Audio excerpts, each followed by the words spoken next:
60 years after the chains of colonization were broken, many African nations are still fighting a silent war, not against foreign invaders, but against themselves. In the mid-20th century, a wave of independence swept across Africa. Ghana in 1957, Nigeria in 1960, Kenya in 1963. A new era had begun full of hope, pride, and promise. But 6 decades later, Africa remains the global epicenter of poverty, of corruption, of broken systems, and broken dreams.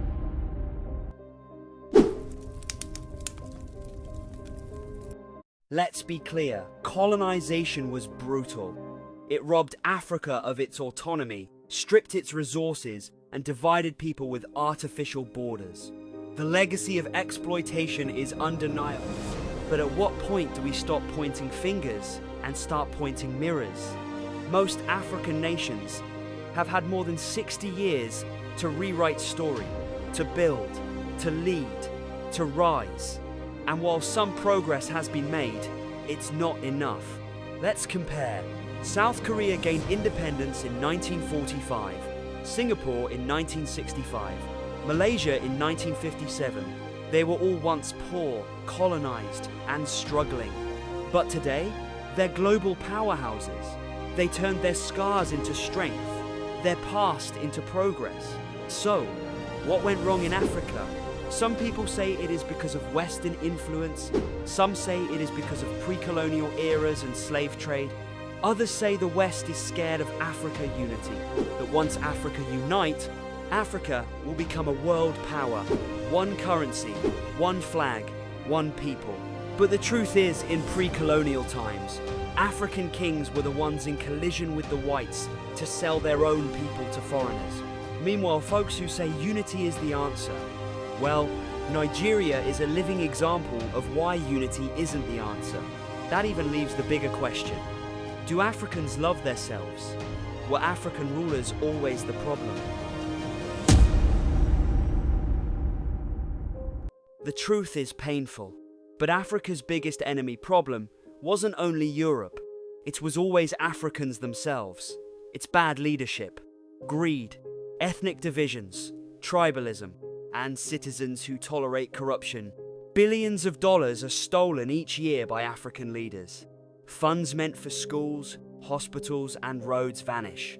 While the elite fly private, the masses fetch dirty water. And when the youth rise up, they're silenced, labeled as threats.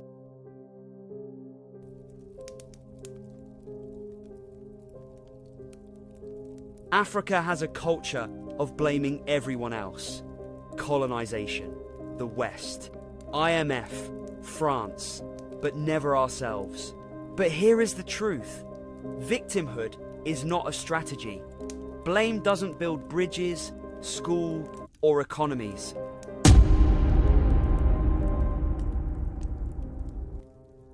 Not all is doom.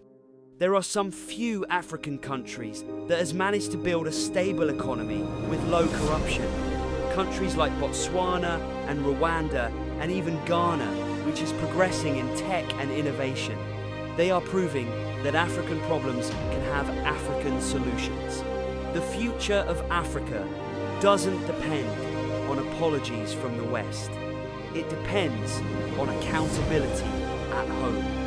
A new generation must break the cycle of corruption, of ignorance, of waiting for saviors. It is time to unschool the old ways.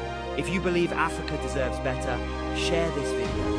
Subscribe to Unschool Yourself for more bold, uncomfortable truths that push us forward.